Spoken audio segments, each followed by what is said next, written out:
4장 14절에서 16절까지를 보도록 하겠습니다. 히브리서 4장 14절에서 16절까지입니다. 신약 275페이지 혹은 276페이지입니다. 275페이지 같이 읽겠습니다. 그러나 우리에게는 하늘에 올라가신 위대한 대제사장이신 하나님의 아들 예수가 계십니다. 그러므로 우리의 신앙 고백을 굳게 칩시다. 우리의 대제사장은 우리의 약함을 동정하지 못하시는 분이 아닙니다. 그는 모든 점에서 우리와 마찬가지로 시험을 받았지만 죄는 없으십니다. 그러므로 우리는 담대하게 은혜의 보좌로 나아갑시다. 그래야 우리가 자비를 받고 은혜를 입어서 제때 주시는 도움을 받도록 합시다. 제가 기도하겠습니다.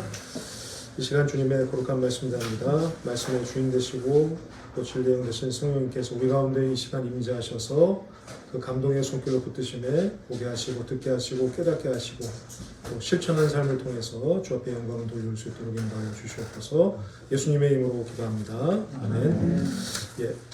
예수의 삶이라는 제목으로 함께 말씀을 나누겠습니다. 그 세간에는 오늘의 현 시대의 흐름을 읽을 수 있는 여러 키워드가 있습니다. 물론 사람마다 관점에 따라 그게 뭐냐가 다르겠지만, 여하튼 누군가 제게 이제 그 키워드 가운데 중요 하나를 꼽으라면 저는 이제 주저없이 공감, 심퍼티라고 이렇게 말하고 싶습니다. 사전적 정의는 뭐 남의 감정, 의견, 주장 따위에 대해서 자기도 그렇다고 느낌 또는 그렇게 느끼는 기분이라고 되어 있고, 영어 단어는 여러분 잘 아시고 심퍼티로 되어 있습니다. 심, S-Y-N, S-Y-M이 같은 동이라는 뜻이고 퍼트가 퍼티가 이제 감정이라는 뜻이죠.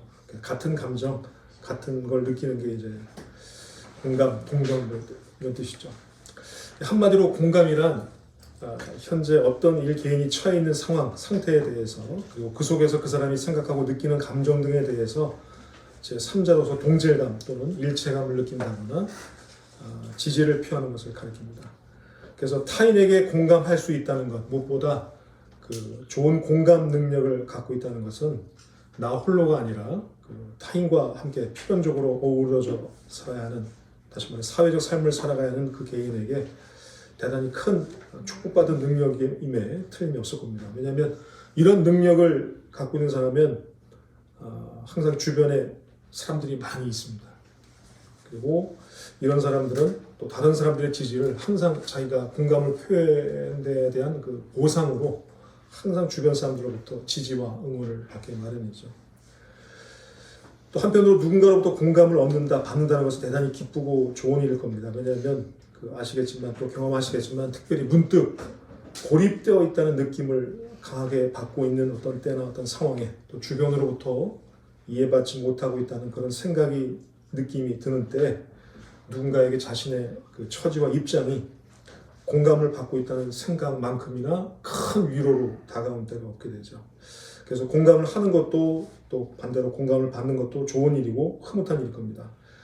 그다음에 질문을 하게 되죠. 공감 능력은 어떻게 얻어지는 것일까 했을 때 두 개의 예화를 잠깐 먼저 설명을 드립니다. 나쁜 예는요, 우리가 잘 아는 그 위초고 삼국시대를 통일했던 진왕국의 제2대 황제인 해제라는 사람입니다. 아마 중국 왕조 역사에 있어서 가장 무능한 사람으로 꼽히는 사람인데, 이 해제 치기 당시에 전국에 큰 기근이 들어서 많은 백성들이 굶어 죽었습니다. 한편 지방에서 이와 관련된 상소가 올라오고 또 상소를 다 읽힌 이후에 사건의 전말, 다 읽었고 다 들었는데도 또 사건의 전말을 묻습니다. 어떻게 된 일이냐? 그래서 이제 상소를 올린 관리가 먹을 양식이 없어서 쌀이 없어서 지금 굶어 죽어 나가고 있습니다 했더니 해제가 하는 말이 뭐냐면 쌀이 없으면 고기를 먹으면 되지 않느냐. 이상하다는 거죠. 그렇게 죽어나가는 게. 자료를 찾아보니까 1946년도에 대구에서 식량 폭동이 일어났을 때 당시 농수산부 장관 되시는 분이 비슷한 말을 했더라고요. 시장에 가면 고기도 있고 잡곡도 있지 않는가. 굶어 죽는다니 참 별말이다. 이렇게 했다고 해요. 이런 사람이 진짜 있구나. 꼭 그거 같다고. 시장에 가면 뭐도 있고 뭐도 있고. 꼭 그 식으로 얘기하는 거예요. 지금 상황이 어떻게 돌아가는지도 모르고. 예나 지금이나 그 정치인들의 그 공감 능력은 참 떨어진다는 생각을 하게 되는데, 좋은 예는 그 이혜인 수녀님의, 물론 이제 실제 하는 일은 아니겠지만, 이혜인 수녀님의 산문집 꽃이 지나고 나면 잎이 보이듯에서 이제 나온 건데, 아마 알고 계신 분도 있을 겁니다. 어느 날 그 도둑이 어떤 집에 침입합니다. 이제 침입해서 집주인에게 손을 들라고 얘기를 하는데 손을 못 드는 거예요. 그러다 보니까 집주인이 계속 손을 들라고 다그침에 들고 손을 들지 못하고, 한편 다그침이 계속되자 집주인이 할 수 없이 결국에는 자신이 현재 50견을 앓고 있어서 손을 못 든다고 말합니다. 그랬더니 그 도둑이 바로 나도 지금 50견을 앓고 있다면서 그 집주인에게 격한 공감을 표시를 합니다. 그리고는 이 50견을 공동의 화제로 삼아서 집주인과 도둑이 밤새도록 얘기했다고 합니다. 그리고 날이 밝자 도둑은 자신이 온 목적을 이루지 않고 돌아갔다고 합니다. 그리고 며칠 후에 전화를 걸어서 연락을 취해서 함께 병원 진료 가자고. 그래서 병원도 같이 가고 심지어 치료비조차 그 도둑이 지불했다는 얘기가 있습니다. 공감 능력은 도대체 무엇일까? 또 어떻게 얻어질까를 질문드리면서 오늘 말씀 시작합니다. 먼저 주석적 설명을 잠깐 드립니다. 오늘 본문 히브리서 4장 14절에서 16절에서까지 해서 히브리서 기자는 예수님에 대한 두 개의 이미지, 두 개의 상을 독자들에게 제시합니다. 먼저 하나는 초월적 이미지의 예수입니다. 14절에서 보듯이 히브리서 기자는 예수를 하나님의 아들로 소개합니다. 즉 인간과는 다른 차원의 존재임을 나타냅니다. 거기다가 히브리서 기자는 위대한 대제사장이라는 표현과 아울러서 하늘에 올라가신, 승천하신이라는 표현을 덧붙임으로써 예수의 초월적 신성을 강조합니다. 곧 인간이 지각할 수 없는, 또 추적해서 다다를 수 없는, 또 인간 편에서는 절대 공감할 수 없는 차원의 존재로 예수를 묘사합니다. 그런데 동시에 이어진 15절에서 히브리서 기자는 매우 중요한 얘기를 합니다. 예수의 내재적 이미지. 여기 내재적이라는 것은 신학에서 초월적이라는 말과 반대되는 표현으로 생각하시면 돼요. 그래서 예수의 내재적 이미지, 인간적 이미지를 암시하는 내용을 독자들에게 전달하고 있습니다. 그게 뭐냐? 우리의 대제사장은 우리의 연약함을 동정하지 못하신 분이 아닙니다. 그는 모든 점에서 이거죠. 우리와 마찬가지로 시험을 받으셨지만 죄는 없으십니다라는 내용입니다. 제가 여기 그 설명서에는 깜빡하고 안 돌아가는데 이 우리와 마찬가지로 했을 때 그 마찬가지라는 표현을 좀 다양하게 살펴볼 수 있을 것 같은데, 이게 호모이오테스라는 단어입니다. 그 호모 아시죠? 호모 에렉투스 호모 사피엔스 할 때 그 호모가 앞에 붙는데 같다라는 뜻입니다. 그래서 약간은 좀 마음에 안 드는 표현인데, 이 호모이오테스가 신약에 딱 2번 사용되거든요. 이 단어 자체로 4장 15절에 사용이 되고, 그 뒤에 넘겨서 7장 15절을 보게 되면 멜기세덱과 같은 모양으로 했을 때 그 같은 모양으로라고 이렇게 번역이 돼요. 4장 15절에서는 마찬가지로, 7장 15절에서는 같은 모양으로 이렇게 번역이 됩니다. 영어 단어의 라이크니스라는 단어로 이렇게 번역이 되고, 한글 번역을 다 찾아보니까 요 단어, 요 문맥에서 요 단어, 요게 도대체 뭘 묘사하는가에 대한 좀 이해를 도울 수가 있는데, 옛날 요전 쓰던 그 개역 개정본에서는 똑같이라고 되어 있고, 똑같이. 제가 제일 마음에 드는 번역은 뭐냐면 현대어 성경인데, 몸소 겪으신이라고 되어 있습니다. 몸소 겪으신. 우리처럼 몸소 겪으신이라고 되어 있고, 현대인의 성경은 그냥 우리처럼 되어 있고, 각종 영어 성경은 as we와 해서 우리가 그랬던 것처럼, 또는 just as we와 해서 우리가 그랬던 것처럼 이렇게 번역이 되어 있습니다. 간혹 그런 말 들으시죠? 신약을 잘 이해하기 위해서는 원어를 꼭 공부해야 된다. 그거 그렇게 할 필요 없고요. 굉장히 그 쓸데없는 말이고 쓸데없는 표현입니다. 왜냐하면 지금 한글 번역본이 거의 20개, 영어 번역은 한 30개 이상 나와 있거든요. 근데 그 번역한 사람들이 다 출중한 학자들이에요. 그걸 또 배워서 그만큼 수준에 이르러서 번역을 한다는 건 거의 불가능하고요. 그냥 시중에 나와 있는 한글역 번역본, 영역본을 다 참고해서 보면 그게 제일 좋습니다. 굳이 시간을 내서 뭐 헬라어를 공부한다? 아주 쓸데없는 시간 투자거든요. 아주 제일 쓸데없는 말이에요. 근데 굉장히 멋있어 보여요. 그런 말 하거나 듣게 되면 막 그러는데, 전혀 알맹이가 없는 얘기입니다. 그냥 역본들 다 놓고 그냥 보면 요게 무슨 뜻이겠구나 나와요. 그래서 그 마찬가지로 이 표현을 이제 여러 번역본을 보게서 보게 되면 이거구나 하는 게 나옵니다. 그래서 이제 이 정도 해놓고 또 동정이라는 번역이 나와 있습니다. 동정하지 못하신 분이 아니시다. 이게 헬라어로 쉼파테스라는 말이 심퍼티의 그냥 어원입니다. 영어 단어. 그냥 쉼. 쉼이 그냥 그대로 어원이에요. 근데 이게 동정이라는 뜻도 있지만 공감이라는 뜻도 있는데 저는 오히려 공감이라는 번역이 더 좋지 않을까 싶어요. 동정은 마치 위에 있는 사람이 그렇지 않은 사람이 그런 사람에게 또는 그런 사람이 그렇지 않은 사람에게 뭔가 위에서 보면서 뭔가 이렇게 시유하는 느낌이 드는데 공감은 이렇게 딱 동등한 차원에서 내가 너를 마음적으로 이렇게 통했어라는 느낌이 강하거든요. 그래서 동정보다는 공감이라는 표현이 훨씬 낫겠다 생각이 들고 예전 개혁본 우리가 옛날에 쓰던 개혁본은 이걸 체휼이라고 번역했습니다. 이게 무슨 말인지는 좀 모르겠어요. 체휼하다 찾아봤더니 처지를 이해하여 불쌍히 여기고 이것도 벌써 위에서 깔고 있는 겁니다. 이 표현도 별로 제가 좋아하지 않고 원어에 나오는 사전적 정의 가운데 공감이라는 표현이 동등한 차원에서 내가 마음적으로 너와 이렇게 통했어. 이 표현이 제일 좋다고 생각이 돼요. 그래서 이 15절 말씀을 쉽게 풀어서 정리하면 이렇습니다. 뭐냐면 예수는 인간의 몸을 입고 즉 성육신을 하셔서 직접 인간의 삶의 자리에서 사셨다. 두 번째, 때문에 그는 인간의 삶의 자리, 그 깊이와 무게, 아픔을 충분히 아신다. 한편 인간의 삶의 자리에서 겪는 이모저모의 시험, 그 주어지는 시험이 어떤 유형인지, 어떤 성질의 것인지, 어떻게 오는 것인지를 다 알고 계신다. 죄 때문에 시험 받은 게 아니라 육신을 입고 있는 까닭에 받으신 시험인데 그 어떻게 다 알고 있다 하는 겁니다. 마지막 세 번째는 뭐냐? 따라서 예수께서는 직접 인간으로 사셨던 그 경험의 바탕에서 체험의 바탕에서 우리가 느끼거나 생각하는 바에 대해 공감하신다라는 겁니다. 공감의 근거가 뭐냐? 내가 직접 인간으로 살아봤더니 알겠더라. 이게 이제 15절에서 말씀하시는 내용이라는 겁니다. 따라서 16절에서 보듯이 우리가 하나님으로부터 자비와 은혜를 입고자 할 때 아까 편집사님께서 앞에 얘기하신 그 부분과 통하는 부분인데 그의 긍휼하심을 또 도우시는 은혜의 손길을 얻고자 할 때 망설이지 말고 주저하지 말고 이런 꼴을 용납하실까? 또는 그분이 너의 행동이나 태도는 너무 이상적이지 않아? 하면서 핀잔하실까 봐 망설이고 주저하게 되는데 그렇게 하지 말라는 거예요. 그렇게 하지 말고 나의 있는 그대로를 충분히 그 처한 상황에 대해 충분히 공감하고 계시고 알고 계신 그 공감을 표하고 계신 예수에게 담대히 나가라. 아멘. 창피하지도 말고 쪽팔려 하지도 말고 저분이 나한테 혹시나 핀잔하면 어떡하지 비난하면 어떡하지 라는 생각하지도 말고 그냥 나가라. 담대히 나가라. 그게 16절의 말씀입니다. 그러니까 예수가 공감하시는 까닭에 두려워하지 말아라. 주저하지도 말고 그냥 일방통 그냥 나가버려라. 이게 이제 16절의 말씀입니다.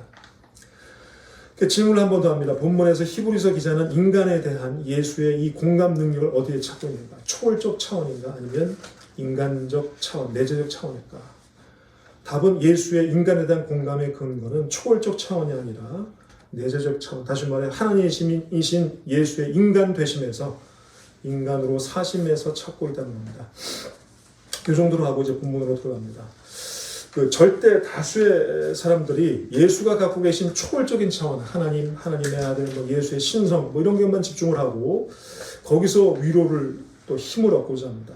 근데 감히 말씀드리거니와 한편으로 예수의 인간적, 내재적 차원의 삶이 우리 믿는 사람들에게 엄청난 힘과 위로를 또 격려의 메시지를 줄 수 있습니다. 그래서 오늘의 말씀은 공생의 이전부터 공생의 이후로 연결되는 바 예수의 인간적 삶의 내용 몇몇을 추적해서 그걸 재구성하는 가운데 오늘의 우리를 위한 신앙의 위로를 발견하고 또 나누고자 합니다. 첫 번째는요. 마태복음 1장의 예수의 족보입니다. 예수의 족보는 아브라함 및 다윗에게로까지 거슬러 올라갑니다. 그래서 여러분 잘 아시는 아브라함과 다윗의 자손 예수 그리스도의 세계라 이렇게 1장 1절에 시작이 되죠. 곧 예수는 위대한 신앙의 조상 아브라함과 무엇보다 다윗의 위대한 왕조 위대한 왕가 다윗의 왕의 후손이다 이렇게 되어 있습니다. 그런데 마태복음 1장 17절 이하에서 암시되고 있듯 이 왕가의 후손으로서의 예수는 여전히 권력과 부를 소유한 다윗 왕족의 일원이 아니었습니다. 다윗 왕조는 500년 전에 이미 숨통이 끊겼습니다. 왕조의 연수성이 단절됐다는 겁니다. 이미 오래전, 그것도 500년 전에 이겁니다. 다윗 왕조가 끝나고 바벨론 포로로 잡혀갔다 온 다음에 제사장들의 나라가 됐다가 그 제사장 중에 누가 하나 나와서, 역사는 나중에 얘기했습니다. 나와서 하스모니안 왕가를 만들고 이게 100년 갑니다. 그 다음에 이게 끝나고 헤롯 왕자가 오는데 이 500년 동안 별의별 층의 정치적인 격변과 위기 상황이 다 끝났어요. 이미 500년 전이라는 겁니다. 그래서 현재는 힘도 권력도 부도 없는 단순히 몰락한 왕가, 명목뿐인 왕가의 후손일 뿐입니다. 제가 하나 예를 들어보겠습니다. 왕시성을 가진 어떤 분이 광화문 내거리에서 고려시대, 500년 전에 고려시대를 가리키면서 이 나라는 나의 것이다. 이 땅의 사람들은 곧 나의 백성이다. 라고 외친다면 사람들의 반응은 뭘까요? 맞습니다 할까요? 이걸까요? 어떻게 되겠습니까? 생또라이죠. 예, 또라 중에 상또라이죠. 전화해야 됩니다. 빨리 잡아가라고 그러죠. 500년 전의 일이에요. 여러분, 똑같은 상황이 예수 당시에도 있었다는 걸 아셔야 돼요. 중요한 거는 자신의 조상, 자신의 계보, 곧 자신이 다윗의 후손이라는 것을 밝히 드러낼 수 없었던 당시의 정치적 분위기. 왕조 국가는 이전 왕조 씨족 멸절시켜버리잖아요. 그런 정치적 분위기를 충분히 감안해야 됩니다. 예수님 당시는 헤롯 왕조입니다. 이 헤롯이요, 유대인이 아닙니다. 이둠의 족속이라고 해서 에돔 족속의 이방인 출신입니다.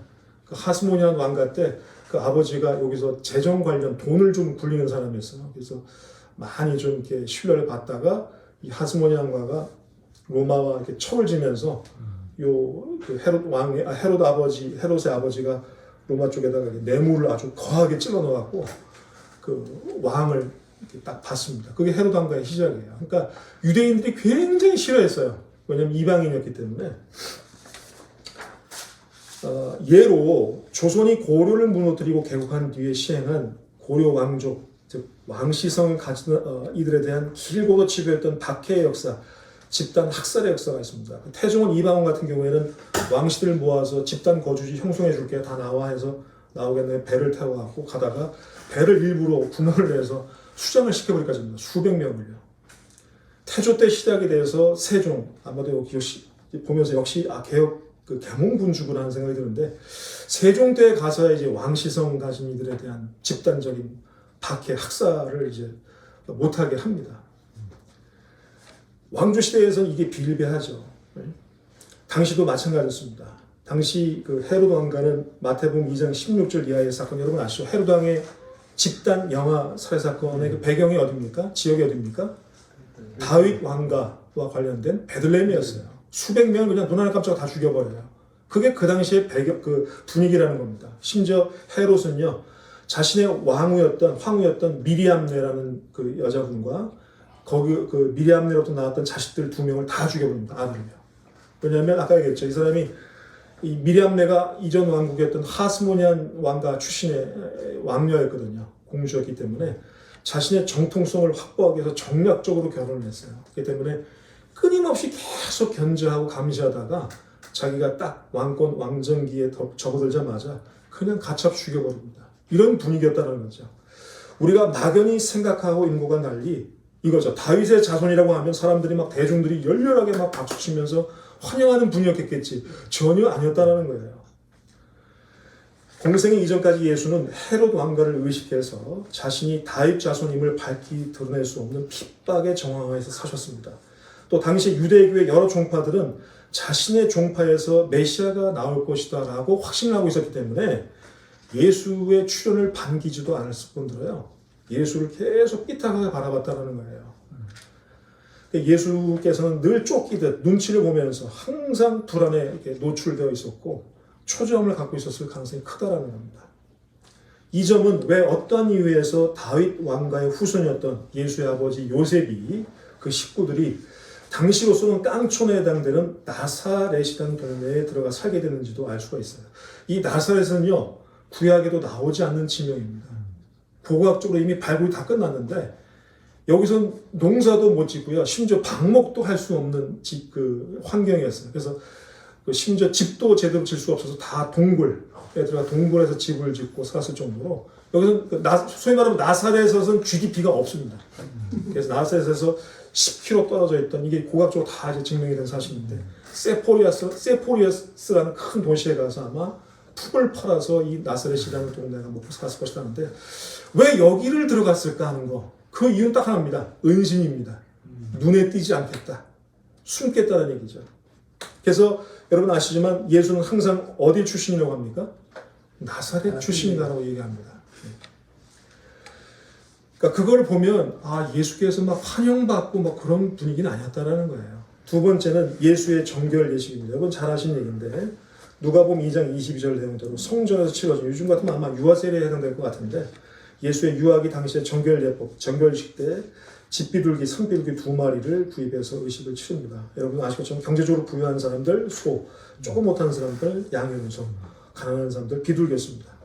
이 점은 예수가 그의 부모로부터 물려받은 경제적 지위와 신분을 나타냅니다. 빈민이죠. 즉 예수가 공생의 이전까지 떠안으셨던 경제적 형편을 암시합니다.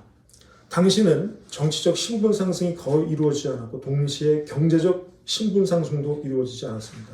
한번 딱 갇히면 거기 그냥 그대로 머물러 있어야 되는 폐쇄적인 사회 구조였습니다. 땀을 흘려 열심히 일해서 돈을 벌자, 그러면 잘 살 수 있지. 전혀 그런 게 통하지 않는, 희망이 없는, 그 이적 씨의 노래 거위의 꿈에 나오는 것처럼 이미 정해져 있는 책이었습니다. 끝장이 어떻게 결말이 나와 있는, 그걸 알고 살아야 돼요. 별로 희망적이지 않죠. 이걸 떠안으셨다라는 거. 세 번째는 요셉의 아버지 요셉의 존재입니다. 복음서 전반에 걸쳐서 예수의 어머니인 마리아의 존재가 공생의 활동 당시에 여러 장면에서 목격이 되고 묘사가 됩니다. 그런데 아버지 요셉의 경우는 항상 과거형으로 기록이 됩니다. 다시 말해 그 가족의 가장으로서 요셉은 보이지가 않습니다. 아마도 요셉은 일찍 죽었을 것으로 생각이 됩니다. 당시 농경제 사회에서 정식으로 남자들만 노동할 수 있었고요. 그래서 가장, 아버지의 노동을 통해서만 먹고 살 수 있었던 그런 경제 시스템이었습니다. 그래서 이런 시스템 하에서 아버지가 안 계신다는 것은 그 집안의 소위 장손, 장남이 가족 전체의 생계를 떠안는다는 것을 가리킵니다. 즉 예수는 일찍 유명을 달리한 것으로 추정되는 아버지 요셉을 대신해서 어려운 경제적 형편, 그리고 그의 가정과 가족들을 돌보고 부양해야 되는 무거운 책임과 의무를 가졌습니다. 더구나 그에게는 여러 동생과 형제들이 있었습니다. 늙은 어머니, 또 다수의 남동생, 여동생을 책임져야 하는 그런 위치에 있었다는 겁니다. 이걸 보게 되면 매우 무거운 짐을 지고 하는 그 사람의 뒷모습이 보입니다. 예수께서 막 씩씩하셨을 것 같은데 과연 그러셨을까? 죄송한데 질문 하나 드려도 예. 만약에 그 예수의 아버지 요셉이 일찍 돌아가셨다면 그 예수의 동생들은 어떻게 마리아가 재혼을 한 건가요? 그거는 제가 여러 설이 있는데 죄송합니다. 시간만 네, 그래서 요거는 그 설교 때 제가 짧게 답변할 수 있는 말이 아니에요. 그렇죠. 요거는 설이 좀 있어요. 요거를 좀 나중에 드릴게요. 제가 여담으로 말씀드립니다. 한편 이것은 예수께서 30 이전에 무엇을 하셨을까라고 묻게 될 때 답할 수 있는 좋은 근거가 됩니다. 왜냐하면 제가 여담입니다만 제가 막 이 얘기를 들으면 환장합니다. 뭐냐면 예수께서 인도로 가셔서 인도 불교의 가르침을 받으시고 부다의 제자가 되셨다. 이게 동국대 무슨 은퇴하신 교수님도 그런 말 같지 않은 얘기를 써내고 막 그러는데 그 첫 단서가 뭐냐면 다 뒤져봤는데 첫 단서가 뭐냐면 이름에서 시작이 돼요. 그 사이에 이름이 하나 발견된다. 이사가 예수의 그 의미, 이사인데 이사가 뭐 어떻게 해서 뭐 갖다 하더라 이렇게 이사에서 시작이 됩니다. 근데 아시다시피 뭐냐면 성이 없었습니다. 당시에는. 당시에 비문, 문헌 등에서 발견되는 이사라는 이름은, 예수라는 이름은 매우 흔한 이름이었습니다. 심지어 예수 당시에 유대 지역에서만 대략 600여 명 정도가 예수라는 이름을 썼을 것으로 학자들이 추정을 합니다. 아시죠? 여러분, 구약이나 신약 보게 되면 항상 신혼을 밝힐 때 증조 할아버지, 할아버지, 아버지의 아들, 누구누구가 나옵니다. 왜 그러냐면 성이 없어서 이름이 똑같은 관계로 아버지의 아들 이렇게 하면 누군지 몰라요. 할아버지 증조부까지 올라가야지 이 사람의 신혼이 나와요. 또 하나는 뭐냐면 지역을 붙이는 거였습니다. 어디에 누구누구. 그래서 예수는 항상 어디로 나옵니까? 나사렛에 예수 나옵니다. 그게 이제 당시에 신혼 증명하는 방법이었거든요. 근데 이름 가지고 하나 시작을 해서 뭐 자료로 갖다 붙였고 막 지는 멋대로 해서 예수가 가셨다. 택도 일이고요. 제가 이제 신약학을 나름대로 연신원에서 가장 빡센 그룹이 신약학입니다. 10년을 했는데 제가 말씀드려요. 복음서에 묘사된 예수의 말씀, 행동, 행적 모든 것이요. 연구해보게 되면 철저하게 유대적 배경과 뿌리를 갖고 있습니다.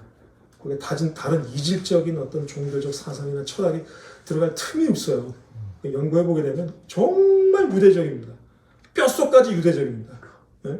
거기에 뭐 들어갈 게 없다고, 배워온 게 없다는 얘기예요. 예수께서는 자신의 가족을 내팽개치시고 소위 영적 순례 여행을 떠나셨을 만큼 한가한 환경의 물리적 여유를 가진 분이 아니었습니다. 당시 집안 형편상 자신이 빠지면 안 되는 매우 빡빡하게 진행되는 일상의 삶을 사셨다는 겁니다. 그걸 그의 가정 형편에서 알 수 있다는 거죠. 네 번째는 예수의 직업 목수입니다. 익히 알고 있듯이 예수의 본 직업이 목수라고 들어왔습니다. 그런데 그의 직업은 우리가 박약한 근거 위에서 순진하게 생각하는 것처럼 이거죠. 주문이 들어오면 오더를 받으면 그걸 가지고 생산, 제작하는 일종의 장인 신분으로서의 기술자, 목수가 아니었습니다.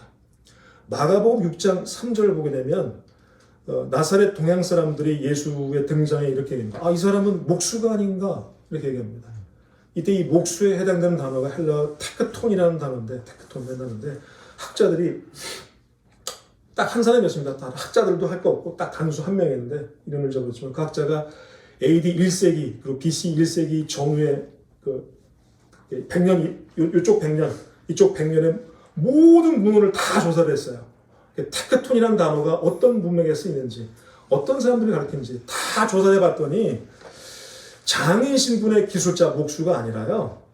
건축 일을 하는 사람이었습니다. 건축 일과 관련해서 목재도 들고 나르고 깎고 노가다가 맞습니다. 예, 노가다뿐이었습니다. 노가다뿐이었어요. 소위 일일 노동자에 해당되는 말이 테크톤이었다는 겁니다. 따라서 예수의 직업은 일일 노동자, 속된 말로 거친 표현으로 일본어로 노가다뿐이었습니다. 일일 노동자로서의 그의 경험이 마태복음 20장 1절에 나오는 그 유명한 포도원 품꾼 비유로 이어집니다. 새벽 5시에 나가서 인력 구하고 7시에 나가서 구하고 9시 이거 아시죠? 자신의 경험이 그대로 묻어나 있습니다. 하루 벌어 하루를 이어가는 생존 환경, 끝없이 이어지는 생존에 대한 불안, 미래에 대한 불안, 배고픔과 공포에 대한 이 불안을 떠안아야 했던 그런 환경이었습니다. 때문에 주기도문의 한 문구가 반영이 되죠. 오늘 우리에게 일용할 양식을 주옵시고. 주기도문을 이렇게 주석하시거나 써내신 시중에 나온 책을 쓰신 학자는 아니고, 학자들은 그런 말 안 하지만 목사님들 가끔씩 그런 말씀하세요. 예수께서 얼마나 겸손하신지 그 이상을 구하지 않으시고 딱 오늘 것만 구했다. 그건 택도 없는 소리고요. 정말 급박한 생존 환경입니다. 네. 오늘 먹을 게 없어서 오늘 먹을 거를 구하는 그런 환경, 그런 배경에서 나온 게 그 주기도문의 내용이에요. 겸손해서 영적 이게 아니라는 거예요. 다섯 번째 마가복음 6장 3절에 마리아의 아들입니다. 아까 네 번째와 똑같은데 마가복음 6장 3절에서 암시되고 있듯 공생의 시작 전까지 늘 주변으로부터 주어지는 숙덕거림, 비아냥에 시달리셨다는 것을 알 수가 있어요. 여기서 이 사람이 마리아의 아들 목수가 아닌가 추정하시는데, 왜냐하면 당시 사회적 문화적 문맥에서 자녀들은 항상 관례적으로 관습적으로 그 아버지의 이름으로 불렀습니다. 즉 아버지 누구누구의 자식으로 불렸다는 거예요. 달리 말해 어머니 누구누구의 아들, 딸로 불리지 않았습니다. 대단히 큰 신리였습니다. 욕이었거든요, 그게. 아버지가 돌아가시고 안 계시는 상황에서도 반드시 그 자녀들은 아버지 누구누구의 자녀들, 아들, 딸로 불렸습니다. 때문에 마가복음 6장 3절은 당시의 그런 관리, 사회적 문맥을 한참 벗어나는 것이었습니다. 이걸 바꿔 말하면 뭐냐면요. 예수의 출생과 관련된 문제가 마리아의 혼전 임신 혹은 아버지가 뭐 로마인들이 전했던 말처럼 아버지가 요셉이 아닌가 뭐 이런 식의 말들, 즉 예수의 출생과 관련된 문제가 이미 공생애를 시작하기 오래전부터 예수를 괴롭히고 힘들게 했던 문제였다는 겁니다. 다시 말하면 예수를 요셉의 아들로 인정하지 않는 분위기가 이미 있었다는 거예요.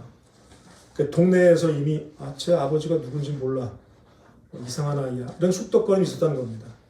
우리는 그 문제를 성경 말씀에 근거해서 성령 하나님의 권능과 능력에 의한 소위 동정녀 임신과 탄생으로 고백하지만 그것을 알 길 없는 주변 사람들은 예수의 그 출생과 뒷배경을 두고 비아냥거리는 일종의 가십의 주제이자 대상으로 삼았다는 겁니다.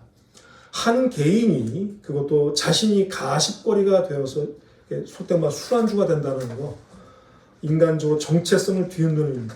아주 막장 드라마에서나 볼 수 있는 포드인데 그걸 예수가 겪으셨다는 거예요. 계속해서 지속적으로. 6번째는요, 예수의 나이 30입니다. 공생의 시작 나이인데 그 누가복음 3장 23절 보면은 예수의 공생의 시점이 30으로 잡힙니다. 근데 당시 평균 수명을 놓고 볼 때 이 30이라는 나이는 오늘 현재 우리 시대를 살아가는 사람들의 느끼는 30과는 조금 차이가 좀 많습니다. 당시 평균 수명에 관한 자료를 참조해보게 되면 영유아의 30%가 5세 이전에 죽었고요. 60에 이를 때는 한 5%만 60에 이르렀습니다. 거의 대부분 다 사망했죠.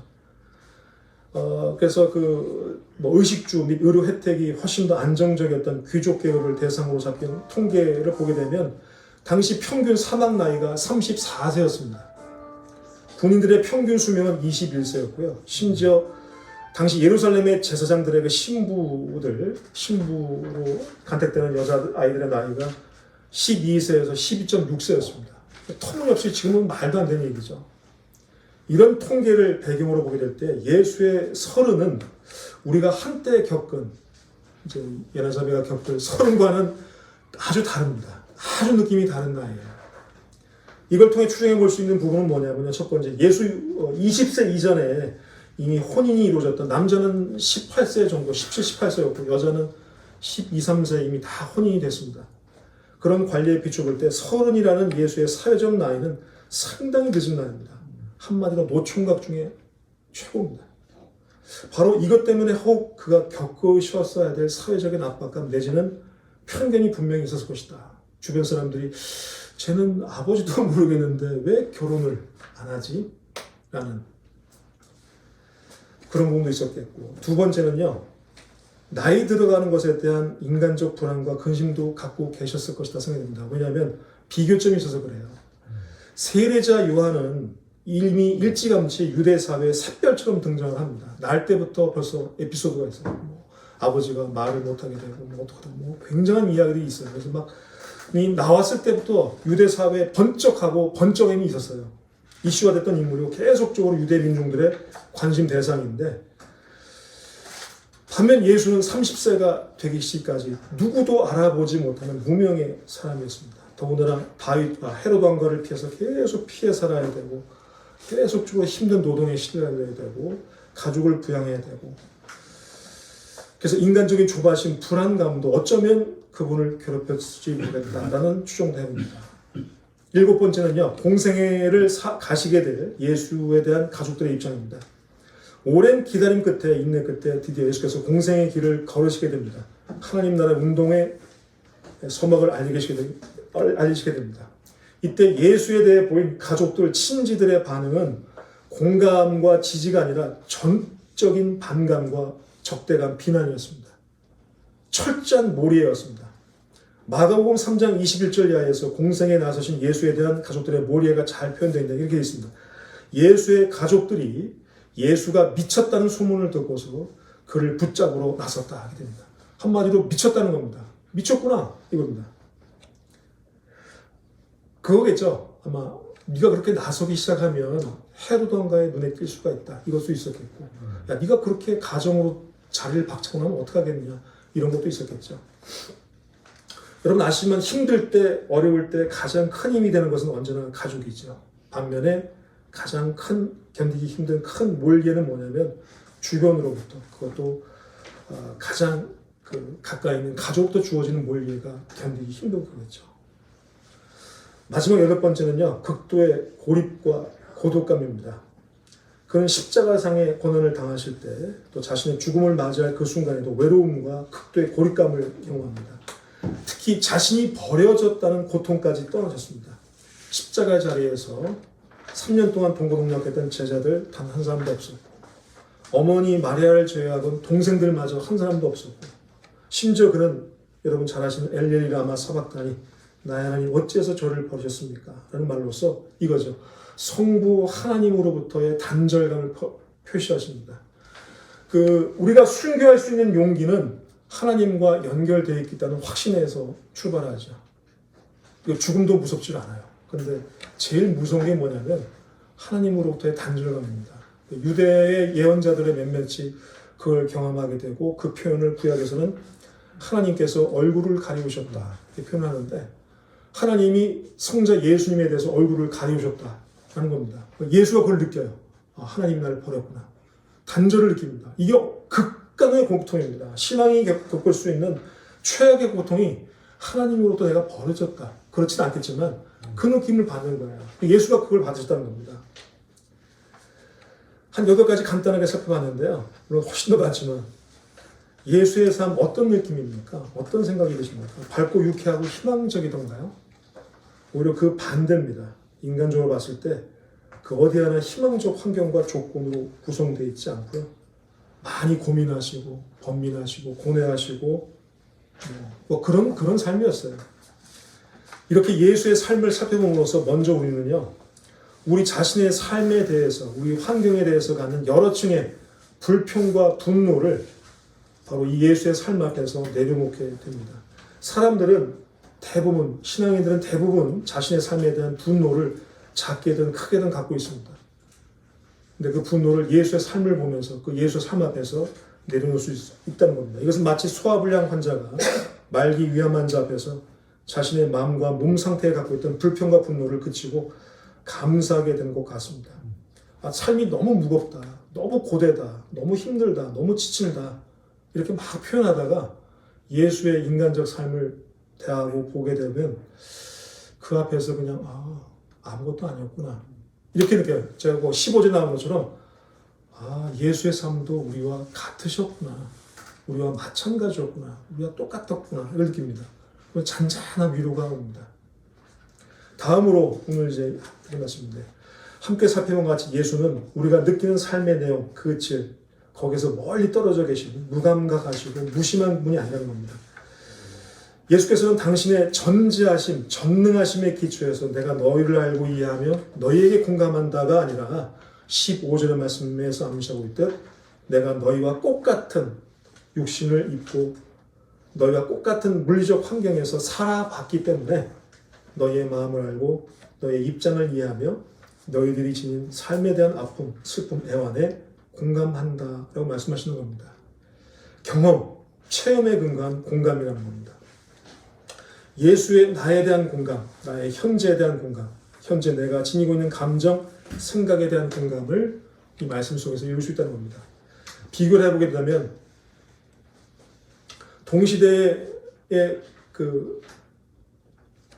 이쪽 이집트나 그리스나 이쪽 메소포타미아 지역의 신화를 보게 되면요, 신들이 가끔씩 인간의 모습으로 나옵니다.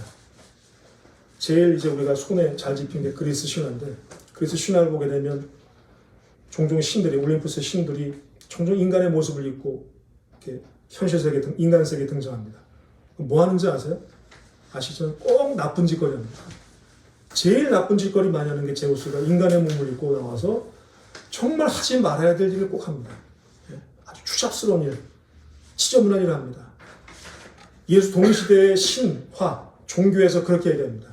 근데 동시대의 신화, 종교와는 달리 신약은 뭐라고 말씀하시냐?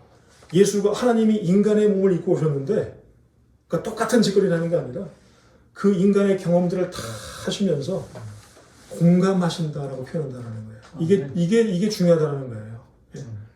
공시적으로 봤을 때 똑같은 종교, 똑같은 종교 철학, 똑같은 신화가 있는데 신이 인간의 몸을 입고 와서 이쪽은 아주 몹쓸 짓거리, 뭐 여자를 꼬시고 여자를 납치하고 뭐 이런 짓거리를 하고, 근데 하나님은 인간의 몸을 입고 인간에게 격하게 공감하는 경험을 하신다는 겁니다.